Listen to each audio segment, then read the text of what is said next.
Good evening, everybody. Let's start. Welcome to the basic meditation class from Buddhist Society, and this evening it's being held wherever you are. So thank you for inviting us all. I don't know if there's anybody new to this or not, but well, we'll do what we usually do on these occasions, I think, which is in this first session, which might last, I don't know, maximum half an hour, something like that. I'd like to give a bit of guidance, a few tips, and then we'll have a little break after that for a few minutes in which I'll try and say something useful, and then we'll sit more quietly, perhaps.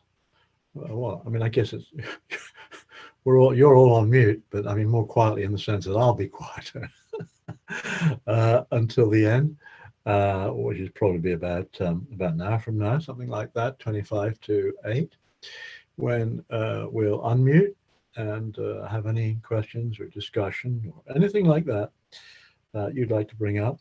And by the way, I should say this at the outset. As well unmute, but equally, if you want to send a chat through at any time, please do that. We can sort of obviously accommodate chats if that's what you'd rather do. So that's it, really. Okay. So I better say a little bit about mindfulness practice. Basic Buddhism, basic Buddhist practice. I'm going to come back, I think, in the break and say a little bit more about basic meditation. It's a bit of a hobby of mine, because that's what the class is called. So, mindfulness. We're going to do some mindfulness practice. And the best thing we can bring along to a period of mindfulness practice, whether we've been doing it for eons or weeks or not at all, that's just the right attitude of open-minded curiosity. Open-minded curiosity, that's all, with no grand plans, no great ambitions this evening. Just it's like, see what it's like, see what it's like. And that's very much in the spirit of the Buddha's teachings, of the Buddha's attitude or advice about all his teachings. Just try it and see. Try it and see. And maybe it's suitable, and maybe it's not suitable. First, we've all got different needs and likes and all the rest of it. Try it and see. It's that open-minded attitude. And just be on guard about making comparisons and judgments. About what you've heard before, how things went the last time you sat at home. All that kind of stuff. That's history, that's past. Just park all of that and just open-minded curiosity. What's all this about? And not going for an analytical answer. It's like, oh, it's like this, is it? Okay. So noticing is important. It's a noticing practice. I'll come back to this again a bit later on, but just notice this, that when people talk about the Buddha, the characteristics of the historical Buddha, they always talk about the Buddha is the one who knows. And you say, who knows what? And it's like, and then you come out with something like, the Buddha knows the true nature of things. What's the true nature of things? Okay, but the Buddha is one who knows. And Buddhism is kind of a Gnostic religion rather than a faith-based religion. So the Buddha is the one who knows. And I see a sort of a path here from our basic meditation, of a practice of noticing, all the way through to, knowing what's going on, and beyond, to know something, you have to notice it's there to begin with. And so a good place to begin is like right now. So it's a noticing practice. And of course, we notice stuff all the time because we're conscious beings there. We notice sights and sounds and smells and tastes and thoughts and all the rest of it. We notice all of that. But often that's not enough, as it were. Noticing's not enough. We usually sort of follow these thoughts and come up with opinions about this and that and the other. This business of grasping, of going out and grasping and grabbing hold of and attaching to the stuff we notice is, from a Buddhist point of view, not very helpful. From a therapeutic point of view, it's often not very helpful either. So there's a practice of noticing and putting forth just enough effort to notice. And then the real effort is not to attach. I mean, just think about it. It's so easy, isn't it? You know, I mean, think of something right now. No, I was going to say, think of something important right now. And immediately, you know, you go to it and you grab onto it and we look for it, we go around it, check it out. But was this memory? Was this plan? You know, and it's difficult just to let go of it, isn't it, really? Something as simple as a noise from outside. It's just hearing, let go of it. That's difficult to make that effort to let go, that relaxing effort. So it's noticing, it's a noticing practice, but because this is very Buddhist, it's a non-attaching practice. I say attachment, grasping, clinging, these are big problems from a Buddhist point of view. So our posture, we're all sitting, I guess, we're all sitting here this evening, our posture reflects just this, you know, intention of noticing and non-attaching. So to notice, you have to be alert, right? As simple as that. This is the end of a, well, if you live in this country, I don't know where everybody comes from, but if you're in the UK at the moment, this is sort of whatever it is, 6:30, towards the end of a pretty hot day, actually, right? So being alert, staying alert, could be a challenge. That could be a challenge, just staying alert. And so a posture which helps us stay alert would be extremely useful. And an alert posture is probably an upright posture. And one could say more about that. Lots of teachers say, well, imagine there's a little thread going through the top of your head, pulls you up and pulls your chin in. I'm not saying anything like that. I'm saying an alert, everybody has to work out what an alert posture actually is. And clearly it's alert and not. It's not kind of a slumping or an unstable posture. So that's the alert bit, right? And it's particularly important to adopt a posture which is sort of alert, because I'm going to suggest we close the eyes or half close the eyes in a moment. And of course, if you're physically tired and the posture's a bit sloppy and limp, and then you close your eyes, that's a recipe for oblivion, isn't it, really? So it's like an alert posture, it's an upright posture, and also a stable posture. But then there's the letting go bit. And the letting go thing is not like a rejection of anything that comes into the mind, that comes into consciousness, but it is just literally a letting go, a non-attachment of it, a relaxing of it. So relaxation, particularly mental relaxation, let's emphasize that. Mental relaxation is terribly important. This ability to let go of whatever comes into consciousness, not to hang on to it, make a big deal about it. Notice it, it's there. Let go of it. Whatever it is, the reality is it's there. Nobody's denying the sound. Nobody's denying the feeling in the body. Nobody's denying the thought, the memory, whatever that comes into the mind.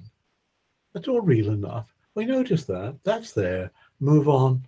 Let go, move on. Something else is going to come into consciousness, isn't it?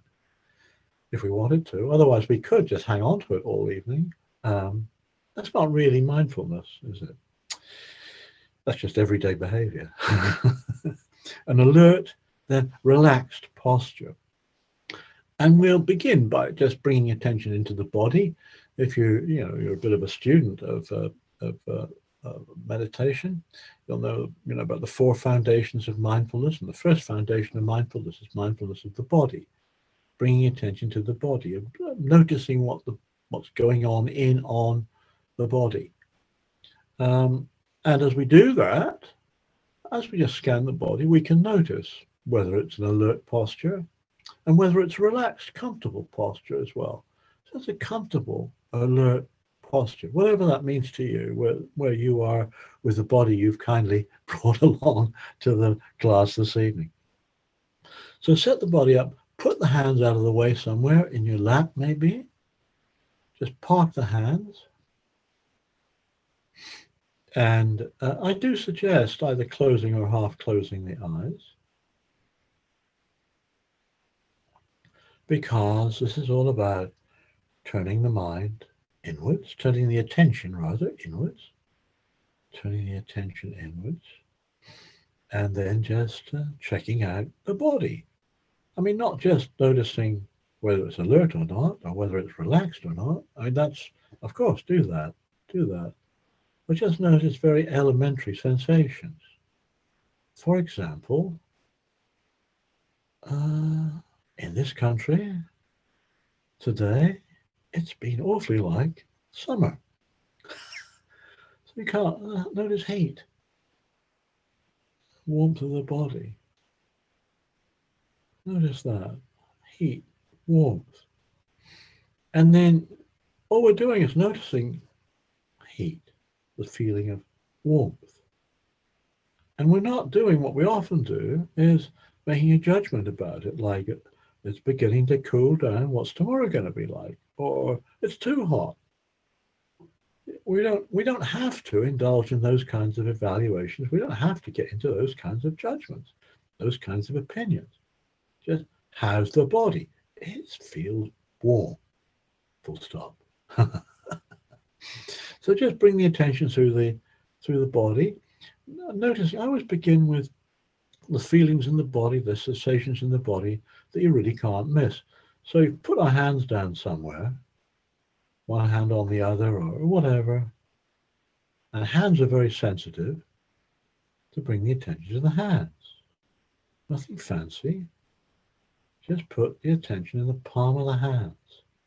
And there again, this evening, they're probably quite warm, aren't they? Hands are very sensitive. So you notice, I don't know, sweaty palms, warm hands. Sensations in the hands, around the fingers. You can't fail to notice those sorts of feelings.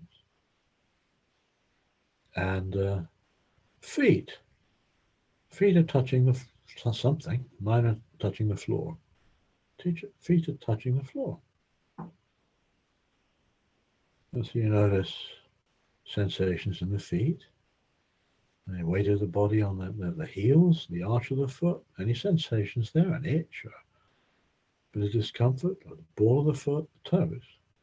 You can't miss it. Hands, feet. And bring the attention up to the feeling of sitting. Point of contact between buttocks and whatever we're sitting on. Heaviness of the body just sitting there.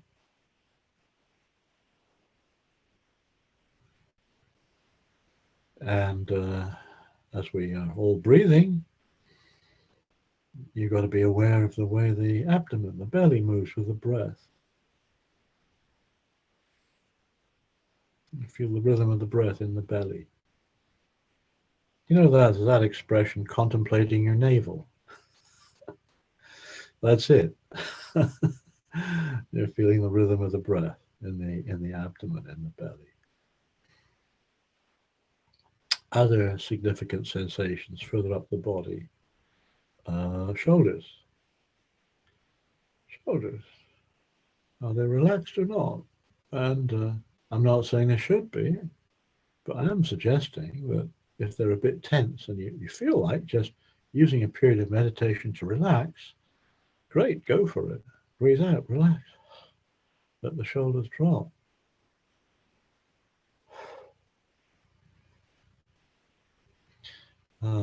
Meditation and relaxation are not the same thing, but if you'd like to take this opportunity to relax, that's fine, do it. But notice, to relax, you have to be mindful, you have to be aware, you have to notice the tension in the first place. Yeah, you do. Relax the shoulders. And bringing attention to the head. And now we're getting a little bit more into the detail of sensation.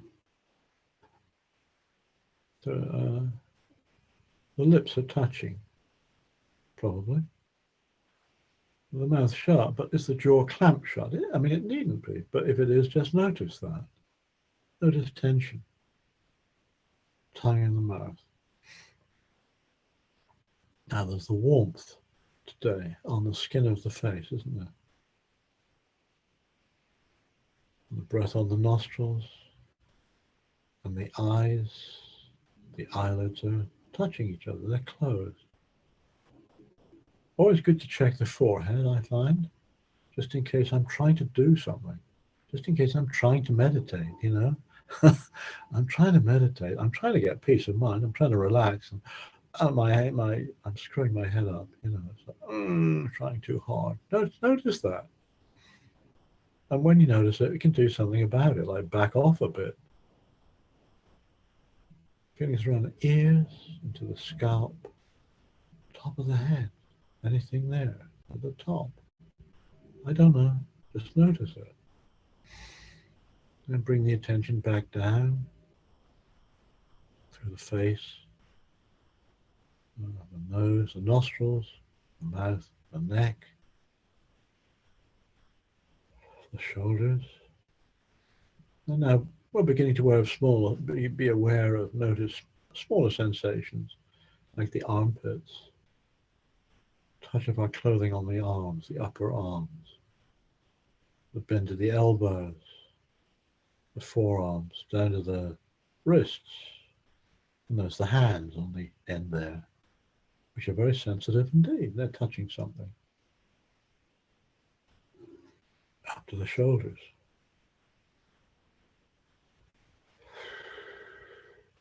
Across the front of the shoulders, across the collarbone. Any sensation there. And then round the back, shoulder blades, scapula. Maybe down the spine. And there again, you know, if we're interested in alertness, just check that it's quite okay to lean against the back of a chair, but it's also very easy if we do that to sort of slump a bit, nod off. So we go down the spine, noticing any sensations. When we get to the small of the back, we could, if we want to, just tuck the small of the back in a bit. That elevates the chest a bit. Down to the tailbone, and the feeling of sitting again. There we go, that weight of the body sitting there. Feeling so-so. Bring the attention up the sides of the body, the trunk of the body. Anything much? Warmth, clothing, up to the front of the body again, the collarbone. And be aware of the chest, breathing, rib cage, expanding and contracting. Heartbeat. Pick up the heartbeat. You know, unless it's been a bit of an exciting day, or we've just got here, pulse is probably unspectacularly normal. Well, notice that. You feel it? Shirt on the body, down into the belly, feelings in the abdomen, breathing again, pressure of the waistband. There's the pelvic area, the groin, sitting again. Hips. I hope they're okay this evening. Yeah, but be aware of any discomfort. Not pretending that, you know, pain doesn't exist. It's more like how we relate to it, isn't it? So how are the hips this evening? And then the upper part of the leg, thighs. It's all down to the knees, the kneecaps, back of the knees. Again, if we're sort of sitting on the floor, you're bound to notice a stretch there, unless you're immensely subtle.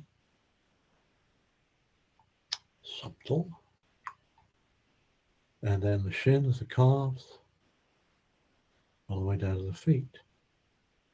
Lots of sensation there if we're sitting on the floor. So we've sort of done a quick scan of the whole body from the top of the head to the soles of the feet. And a good mindfulness practice is to keep doing that, systematically doing it, running the attention up and down the body, experiencing the body as a massive sensation.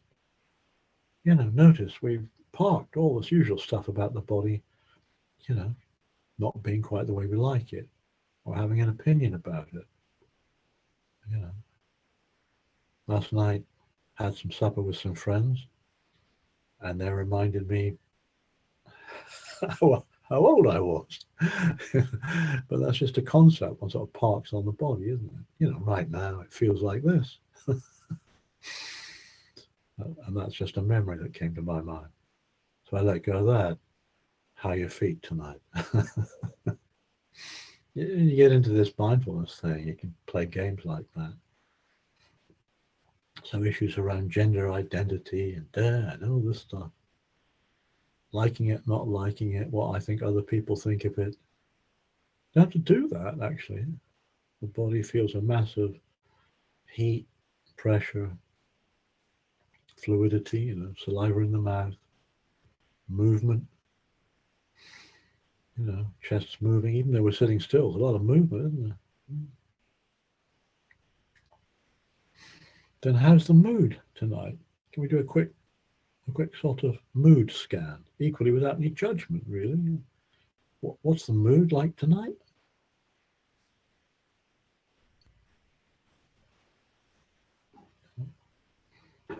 Hope everybody is feeling reasonably content, but if not, just notice that.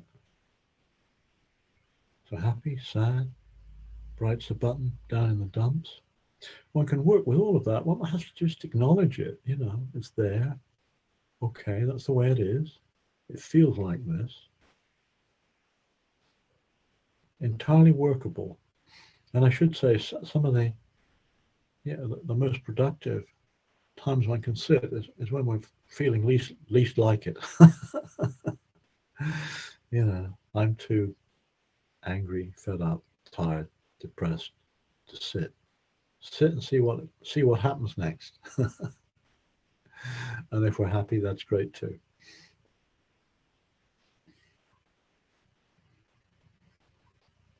And then we can pick up a meditation object if we want to. Like, there's so many. I mean, there's feelings in the body. That's a perfectly good meditation object. You could just spend the evening with the meditation object being sensations in the palm of the right hand, or the rhythm of the breath in the abdomen, or the sound of the silent mind. That's interesting. Inner listening, or the breath on the nostrils, the feeling of the breath on the nostrils, breathing in and out, in breath, out breath. Just noticing the meditation object, paying attention to it, being aware of it.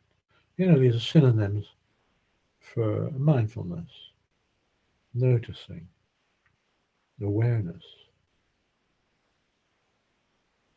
attention, not, you know, attention, military, but just attending to it. Witnessing. Somebody the other night said witnessing might be a good word. Yeah, we're just noticing. We're just seeing what's going on. Noticing what's going on. And disengaging with it, not attaching to it. And that's the use of the meditation object. Because the meditation object is always there if we want to turn the attention towards it. So rather than get lost in thoughts or whatever,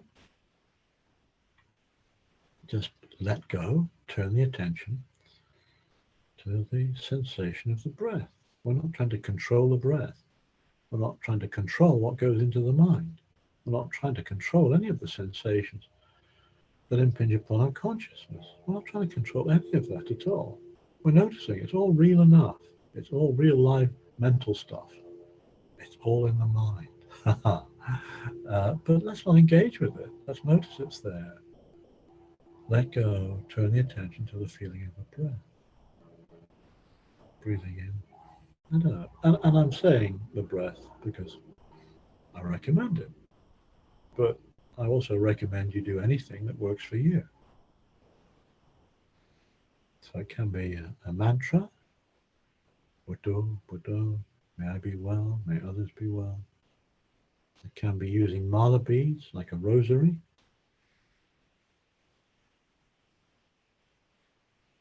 Breathing in, breathing out.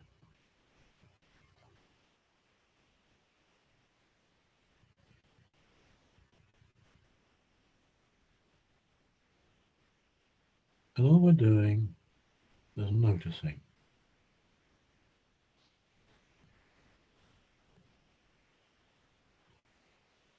But here's a little tip, because, noticing, letting go, sometimes it helps to deliberately note what comes into the mind. That's like sort of putting a little full stop on it. So a thought comes into the mind, and why don't we note thinking? Why don't we note, you could go some more, why don't we note remembering? Why don't we note planning? Why don't we note whatever? Just that noting is a little disconnect between what's come into the mind and that noting. And then we can redirect the attention. So it's like remembering back to the breath, noticing and noting if we want to. In breath, out breath. So we can note the rhythm of the breath if we want to, or not. We don't need to. Follow the bare the bare feeling of the breath, the breath, the rhythm of the breath. Just attending to it. And the breath is a great meditation object because it has two wonderful properties. It's peaceful, it's tranquilizing, usually. And it's not stimulating. Because it's not stimulating, it's a little difficult to follow. Pretty much everything else that comes into consciousness, thoughts and feelings and sounds, and all the rest of it, is stimulating by definition. It's a stimulus, isn't it? Breath's just not like that. So it's really the effort, the effort is the letting go. The effort is to let go of something that's stimulating and return the attention to something that's peaceful, neutral. Breathing in, breathing out.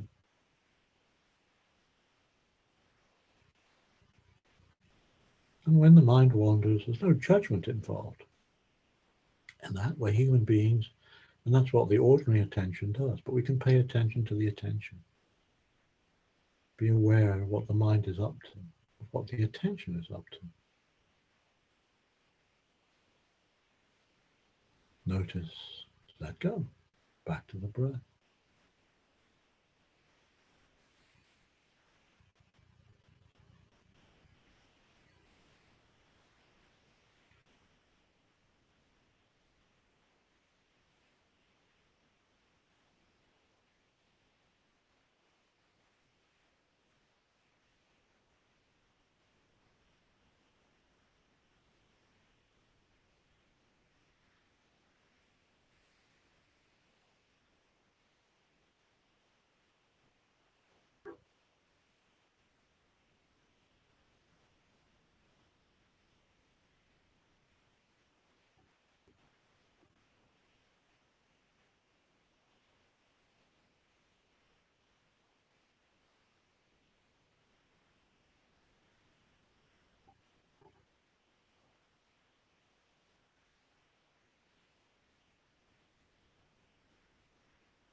So please do stretch, wriggle around, have a drink of water.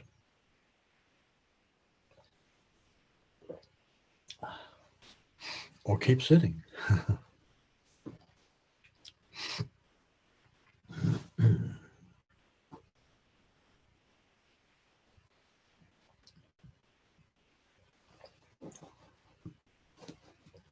So this course is built as being the Buddhist Society's basic meditation class.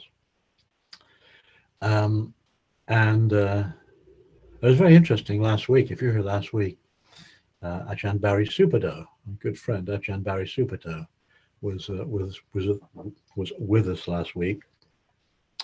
And it turns out we both have exactly the same idea about what basic meditation is all about, which is not surprising because, well, he was an ordinary member of this class a long time ago, along with me.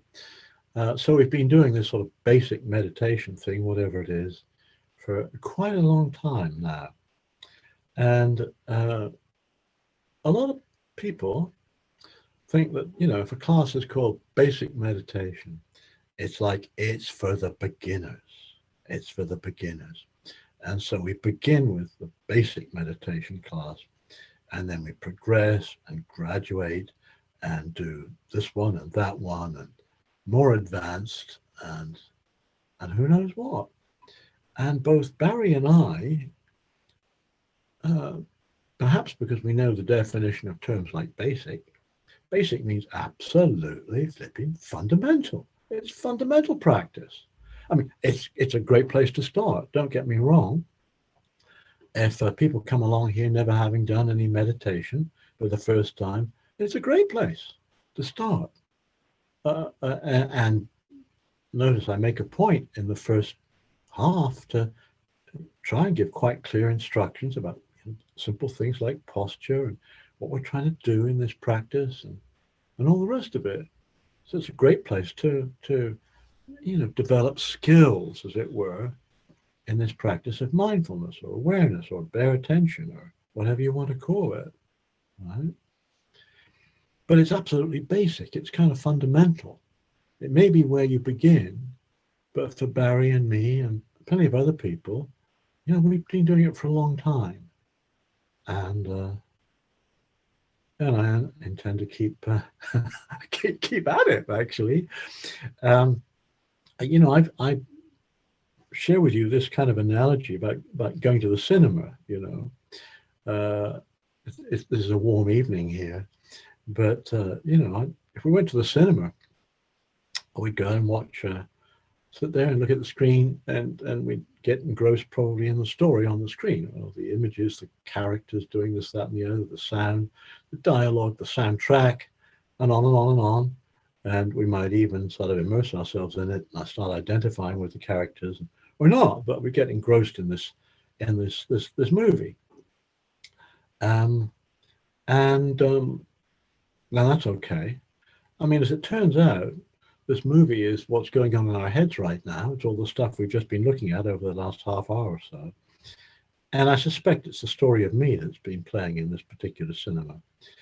Actually, if we hang in here for a bit longer, I mean, maybe in the next session, maybe, it's like keep doing this practice, we'll learn a little bit more about this movie. We'll begin to understand understand the plot. There'll be what Barry often uses this term intuitive understanding. From direct, in other words, intuitive understanding is not from a book. It's like, from personal experience. It's like this. Okay, it's like this. And so you understand, you've been going to the movie for quite a while, and you see the way the story's going, the characters and all the rest of it, and it's like, oh, that's the story, that's the plot, that's the story of me, actually, often. And that's insight, how all the bits fit together, how the habits, we're creatures of habit, aren't we? We're creatures of habit. They talk about coming off, or at least coming off autopilot in mindfulness-based cognitive behavioral therapy. It's all about autopilot, seeing these automatic patterns. of thinking and emoting, you know. So that's what we see. We've been to the movies for a bit. We've come and sat at the movies at the basic meditation class for a few minutes or a few decades. To begin to understand the story. And that's insight. We can call that intuitive understanding from direct experience. You could call that insight. That's the insight fruit of meditation, you see. So we start off just immersing ourselves in the story at the movies, and then we begin to understand the plot. We've been there long enough. We've learned how to, oh yes, it's like that. I see what's going on now. And then if we hang in there a bit longer, you know, and think a bit, well, and just intuit a bit longer, the perspective shifts a little bit, because we wouldn't be able to see the action on the screen, you know, and understand what was going on if it wasn't for the fact it was going on the screen. The screen's the most important thing. The screen is ideally, you know, pure, white, open, expand. It can accommodate any narrative, any plot, you know, you like. Anything can go on the screen. And of course, the analogy is with the mind. You know, we've all brought along our minds tonight, and it's a question of what's playing on the screen, what's coming into consciousness tonight. And you name it. It can be any. It's the story of me. It's the story of me, me and my memories, me and my plans, me and how I feel about this body. Da-da-da-da-da-da. And then suddenly the penny drops a bit more. You know, so we understand the story. We've got an idea, you know, about the autopilot. We've got a clue about Buddhist terminology, dependent origination, how all the bits sort of fit together, how these habits, we're beginning to understand these habits. But then the perspective shifts towards the screen, towards consciousness itself, towards just awareness.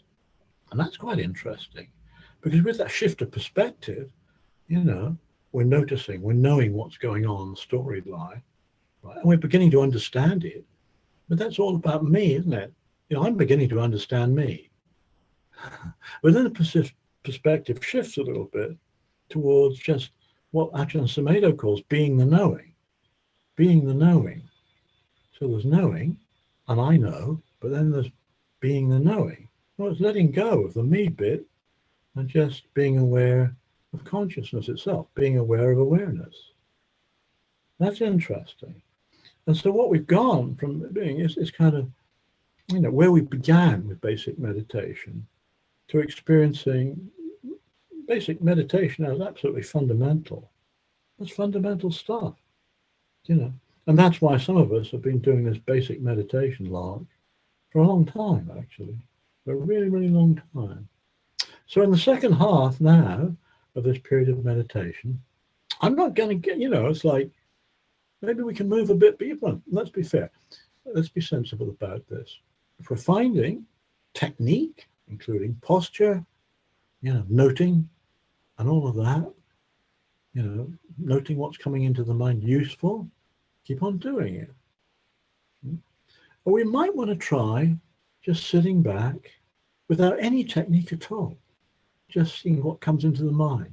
Sit there and just notice, full stop, being the knowing.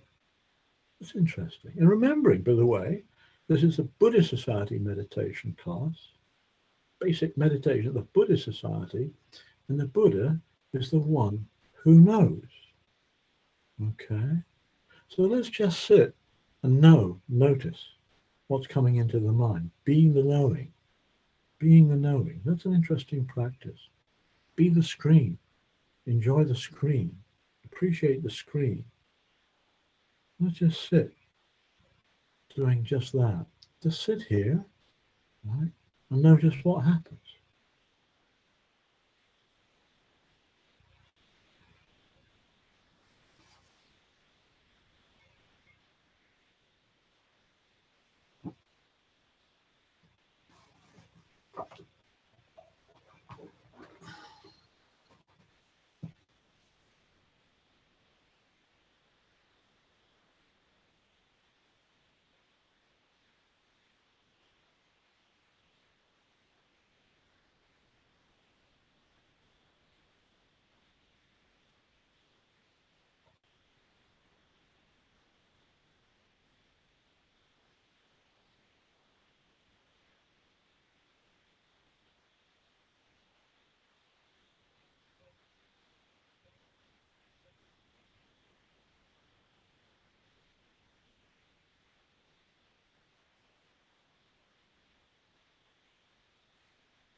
So in Buddhism, there's the mind and there's the contents of the mind. Or there's consciousness and the objects of which we're conscious, the sights, the sounds, the smells, the tastes, the thinking, and all the rest of it. There's awareness, and there's the objects of which we're aware. And there's attention, and there's the things that we pay attention to. And as I see it, and I emphasize this practice of mindfulness in terms of noticing, knowing, and letting go. It's the knowing, the letting go bit, which is so important. So it's noticing what's going on in the mind and letting go of that. It's being aware of things and letting go of those things, just coming back to awareness. It's paying attention to sights and sounds and smells and letting go of that, and you're left with attention. So all the time, we're letting go of the contents of the mind, the contents of consciousness, and just coming back to the basic awareness, consciousness, attentiveness, witnessing. That's the practice. So that's to me is, how basic meditation is where you begin. You might well begin, and it's where you might well continue for quite a long time. And these basic exercises that we sort of start with, if you like, ordinary mindfulness practice, which you can read about, in any book, and it doesn't have to be a Buddhist book. The business of just noticing and letting go, noticing and letting go. From a therapeutic point of view, being aware of autopilot and being able to let go of that. All these practices are about developing this quantity of non-attaching, of letting go. That to me is what all this is about. That's why, it's like people make a big deal about concentration. And that can become a very uptight, grasping, clinging sort of activity, concentrating on things. I'm much more interested in the relaxation, the letting go side of this practice, for the reasons I've given. Anyway, I'd like to, could everybody, Wangdu, please be allowed to unmute if that's what they'd like to do. And if you want to unmute and ask a question, please go ahead. And if you want to send a chat through, good chance that I'll pick it up. So questions, comments, criticisms, anything you like. Oh, I should say two things. First of all, next week, Richard Bober is going to be looking after the class. So please come along and sit with him. And the other thing is, I want to emphasize this basic meditation class is not the only meditation class that's open to all comers. There are meditation classes on for Monday and Friday lunchtimes, and there's a meditation class on Sundays in the morning. And if you're so inclined, attend those. They're all on Zoom, and they're shorter. Typically, they're 40 minutes, 45 minutes, rather than, an hour or whatever we do, an hour and a half. So there you go. Any comments or questions, please?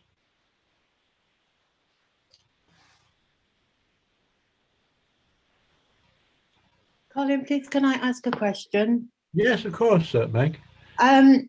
So I was interested in what you said about, I think you used the word stimulate, like you don't want to get things stimulating yourself.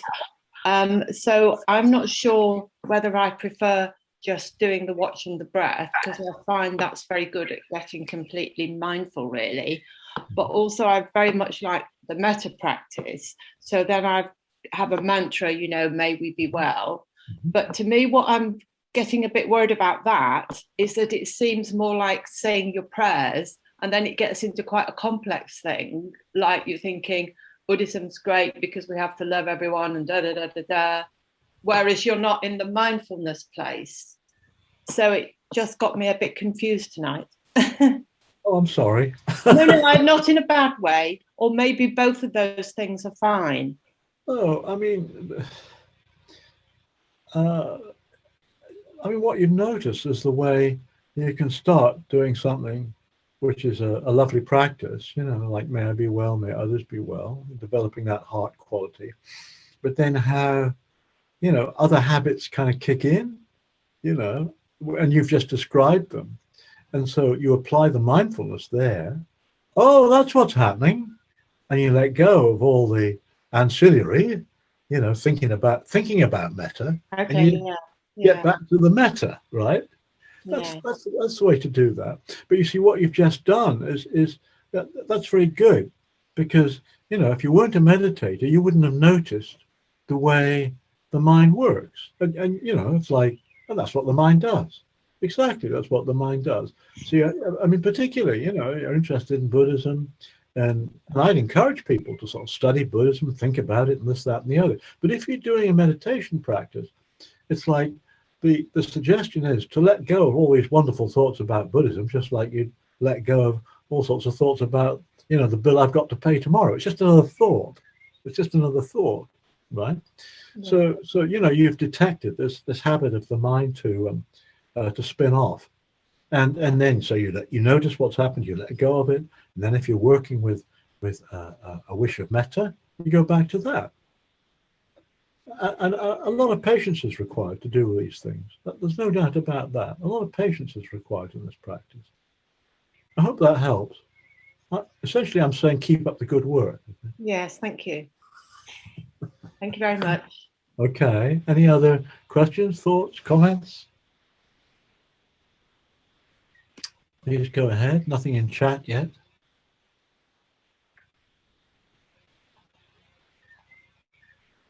Anything else?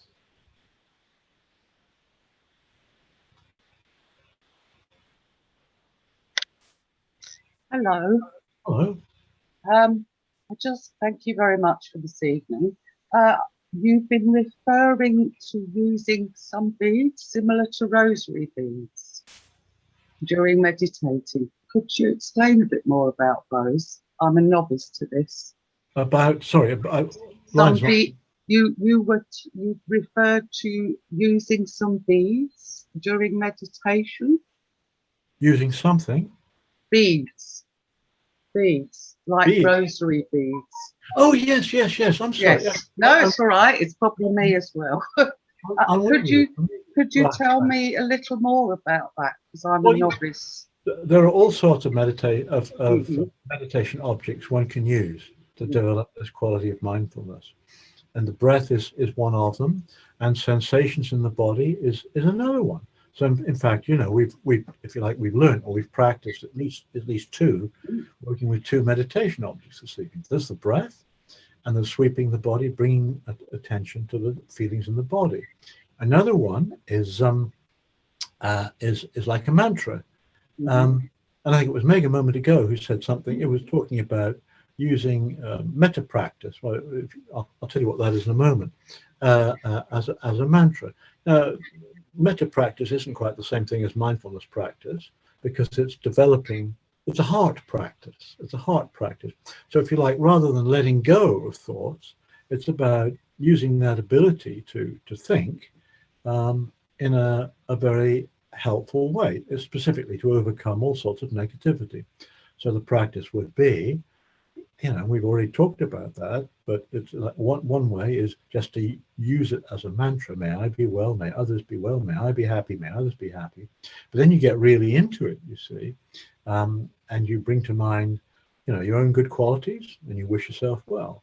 You bring to mind the people you feel really good about, you wish them well. You bring to mind people you feel grateful towards, and you wish them well.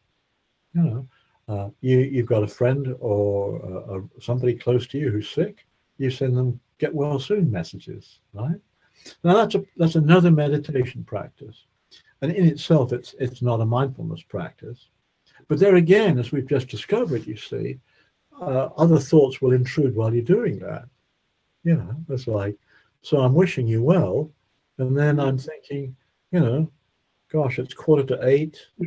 Yeah, so just notice the mind kind of that. So mind, you notice that, you let go of that, you bring the attention back to may I be well, may you be well. And there are other mantras as well. A very simple mantra is just a word like Buddho, Buddho, Buddho. That just means awake. I mean, the Buddha is the one who's awake, who's wised up. Buddho just means awake.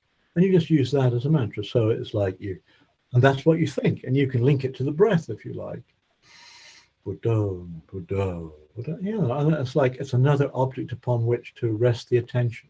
It's another meditation. And the mind will wander again, by the way. That's what ordinary minds do until you really kind of get into it. And the thing about the beads is somewhere behind me. Here we go. So here's some beads. You can see this if I hold them up. Right, and there they are.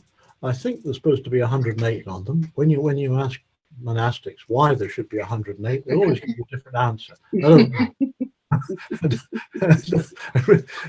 There are reasons for these things. Don't ask me. And the way to use them is this. Or the way I would use them. There again, it's all a question of how different people do things, and that's why I'm encouraging you all to go to classes by other teachers, and why I like it when Ajahn Barry comes along and teaches this one, or Richard Bover next week. But this is the way I would do it. I would link my use of the beads, as it were, to the breath. So on every in-breath or out-breath, I'd flip one. There you can see. An in-breath and out-breath, I'd flip two. And out-breath, I'd hit three. 4. We go all the way around until you hang on in there until you get back to the task again, and then you can start again, you see. But to me, there again, the point about this is it gives another focus to the practice. Using the breath is quite a refined practice. The breath is not stimulating. It's not really exciting or interesting. So let's give it, a bit more oomph, a bit more attention, a bit more to sort of literally, there's a touch sensation. There's the feeling the breath on the nostrils or the abdomen. But now when I'm flipping the beads, I can feel the things here. There's something more to do. Do it. So these are all just kind of skillful means, little devices that you can use if it helps. And another one I mentioned was something which we usually refer to as the sound of silence, but it's quite interesting. It's or inner listening, and it's like when the mind is really quiet, there is often a sound actually in the mind. I mean, you mustn't worry about this or anything like that, but it's like when you go on retreat, do a bit of meditation, the mind gets very quiet, and for me, there's always a sound in the mind, a sort of, I can pick it up now, really. Should be paying attention to you. but I'm just picking up a sound, and it might be a sort of a quiet, high-pitched, vaguely sort of electrical sound. It's quite, it's possible to describe it. It's perfectly natural. And it's not tinnitus. Some people think it's tinnitus. It's not tinnitus. And there again, it's very neutral. It's quite difficult to think through it. It's just another of these meditation objects that are there for us to pick up and use. So there's lots to. I mean, the problem is there's so many, Eileen, that you can spend your life flipping around from this one to that one to the breath. So I mean, I would encourage a bit of consistency. So if you pick up some beads, please just don't work with it for half an hour. Do it for 6 months, all right? Okay. Thank you. That was very helpful. Thank you. Any other questions?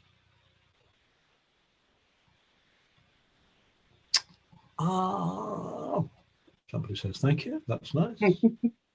Any other anything else at all? Hi, thank you for tonight. Okay, thank you, Tom. So I was just wondering, at the moment, every time I meditate, sort of seem to do it like I'm narrating, if that makes sense. Is that is there any tips how to sort of So get rid of my own narration, or is it okay to narrate while I meditate? So let's take an example. So you just kind of sit in there and you have a little commentary on the breath, or something comes into your head and you say, I'm thinking something. It's that sort of stuff, is it? So you're adding words to what's going on. Is that right? Yeah, or if I'm breathing, I might count my breathing. So let me interrupt there for a moment. Yeah, I mean, a perfectly kosher meditation practice is to count along with the breath. I mean, some teachers will encourage that, actually. I think in the Zen tradition, they actually would encourage that to begin with. So on the, in breath and out breath 1, in breath and out breath 2, and you keep going up to 10 in this practice that I'm aware of. And it's a pretty hard practice, because the rules are, if you lose count, even if you're on 8, or even if you're on 3, you go back to 1 if you lose count. You start at the beginning again. So it's like the beads, you see. It really is. So, I'm talking about using this counting the breath in conjunction, obviously, with the breath. I was talking about using the beads there in conjunction with using the beads. And for me, and other teachers may have different takes on all of this. From my point of view, it's all about the breath actually is quite a difficult object, So if we can tack on beads, or if we can tack on a count, it kind of stabilizes the attention a little bit. If it's if what's happening is sort of a running commentary about how we're doing in meditation, that's something else. I mean, there again, that's normal, and the great thing is you're aware of that. I mean, one of the things that relative newcomers to meditation discover is how the mind's got a mind of its own. Okay, you want to sit there and you don't want to think. I'm just going to follow the breath. It's like, have fun, guy. It's the sort of stuff, because the mind doesn't do it just like that. So it's like, you have to be very, that's our nature. That's the nature, you see, of what we're like. And so the practice is a very compassionate one of just noticing what the mind is doing. And my favorite phrase actually is not some sacred mantra, but there we go again. There we go again, and there we go again, and I can then, with a bit of luck, go back to the breath, But right, it's not a question of sitting and thinking about meditation. It's a question about noticing what the monkey mind is up to. There we go again. Let go, back to the breath. Okay? Good luck. Thank you. Any other questions or comments or criticisms? This is really helpful, by the way, for me. If you can come up with some little themes or ideas that I can, say something about at some future class, that's very, very helpful. And Barry likes that as well, I know. Is there anything that people would really, like to do? And once in a while, I devote the whole session to metta practice, because I think that's a great practice. I really, really do. I really think that's a wonderful practice. So, maybe I'll do that next time. I don't know. So I see 2 people nodding, I think. And one thumbs up. Okay, well, I'm just checking my speaker view. Plenty of blank screens. Okay. Sorry? I just wanted to say something to what we had talked about before. Yes, Barbara. And it's the fact that there are so many meditation aids really tells us something, that it obviously is quite difficult to keep the mind quiet. And that's what we are aiming at. And so there is the breath, there is counting, there are beats, and I think, was it either last time or the time before, Colin, when you said, just sit down for 15 minutes and don't do anything and see what happens. And I think that's actually a very good starting point for any meditation, to first find out what's going to happen before you actually deal with it. And yeah, that's all I wanted to say. Well, you see, in part 2 this evening, it was exactly that. Just sit there and see what happens. Now, what happens in part 1 there is, you know, there are various things one can do to help. I mean, one could just sit there and see what happens. And we're planning the menu for tomorrow night's dinner party. It's that sort of thing, you know. Or you're thinking about the football match. I mean, that could be what happens when you just sit there and think and see what happens. And that's okay. And there again, you're just experiencing what the monkey mind gets up to, right? Gets up to. So I'd like, I mean, the point about the meditation techniques is learning to let go. That, for me, is the bottom line, is seeing what's going on in the mind, what's coming into consciousness, and learning to let go of it. And then, when we've developed a bit of skill in seeing what's going on in the mind and letting go of it, then just sit down. Do this very Soto Zen practice. Just sit, okay? Just sit. And do what? Just sit, okay? So that's the way I kind of see this. But exactly, I think for people who want to do something in meditation, as you say, there are many, you know, different toys we can play with. There are many different practices and meditation objects we can use to notice and let go. Exactly. And then, you know, we can then just sit and see what happens. Yeah. There's actually, somebody just asked a question in the chat, which is, how much should we be meditating per week? Ajahn, I think if Ajahn Barry was here, he'd say, you know, just be aware all the time. I mean, that was this goes back to the Buddha's teaching to his monks, and he just said, you got to, talking about mindfulness, he just said, you got to be mindful in everything you do. You know, you get up in the morning, you're mindful. You put on your clothes mindfully. You go to the bathroom, you do it mindfully. You have, you know, you eat your food mindfully. In other words, you develop this quality of awareness, of noticing all day long. But that's not quite the question here. It's like, so I'm coming to this practice. Maybe I'm new at this practice or whatever, right? You know, how much should I be doing? And it's like, I don't know. It's like, you know, it's like cultivating any skill, isn't it? Simple as that. So in principle, you know, as much as you can, for as long as you can. And that's a meaningless statement for most people, but it's true, because not everybody, you know, can sit for much more than 20 minutes. It's good to see what we can do like that. How frequently? It depends on our other commitments. I see nobody here who looks like a Buddhist monk or a Buddhist nun, right? You all look just like kind of me, ordinary lay people, right? And ordinary lay people like me, you know, have all sorts of other commitments. And so we're integrating our practice into, and this is picking up on the metta practice, into, you know, being kind to other people as well, like the people we live with, the people with whom we have responsibilities. And the trick is to, you know, sneak our meditation practice in there, and that requires a lot of discipline, you see. It does require a lot of discipline. And we have to be realistic about it. So how much should we be meditating per week? You know, ideally, every day. How often? Start off with 10 minutes. Something like that. Start off with 10. Yeah.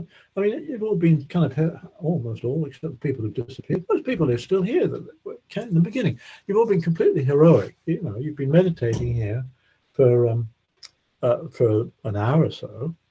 Yeah, and that's a lot. That's a lot. So let's be sensible. You know, you've all got commitments. gosh, 20 minutes would be fantastic. A 20-minute sit in the morning, a 20-minute sit at the end of the day, that would be absolutely fantastic, you see. And the important thing is to set yourself a little goal that's achievable, but then stick to it. You're not to weasel out of it, you know. So if you say I'm going to sit for 10 minutes, you know, don't bunk off after 7. It's that sort of thing. So everybody has to be their own judge of that. And it does depend on your own circumstances and commitments and on, you know, other people are dependent on us. We have to recognize that. If you want to be a Buddhist monk or a Buddhist nun, that's something else, you see. But we're not, we're lay people. And so that's, there again, I you know, for you, you know, it's like, how much should you be meditating? I don't know.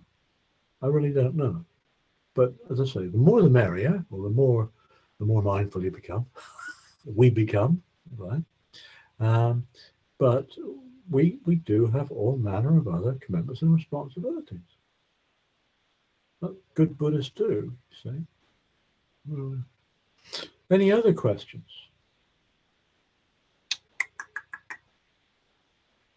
I can't see any other questions there. Anything else? The only suggestions I got for sort of another theme or something like that would be to do a metta practice for a session. Well, you know, I'll do that. A lot of people can't stand metta, by the way, but that's something else they've got to watch and see in the mind. I can't stand this practice. It's like looking through rosy tinted spectacles at all the problems of the world. That's just another thought, you see. Don't appreciate the fact that sending thoughts of loving kindness to ourselves and all other beings might actually spur us to doing something about it once we get off from the cushion. You know, it's like, it's not either or. Nobody says it's either or. But it's a great way of dealing with negativity. And to be honest, there's a lot to be negative and apprehensive and all the rest of it about. So I think metta practice is to be encouraged. So as soon as I've wished you all good night and have a good week, I'm going to write a little note to myself. So for 2 weeks' time, I'll do a bit of metta practice. How about that? So if there is no more questions or comments, thank you very much for coming. And do a bit of practice during the week, please. Be good, take care. And thanks again. And thanks to the Buddhist Society, thanks to Wongdu, who's been sitting here running the technology. Yeah, it's great stuff. Thank you very much. And don't forget, you know, if you're desperate to sit in a group, there are these other meditation classes. And I'd encourage you to go along and ask the teachers their difficult questions. Okay, good night, everybody. Take care.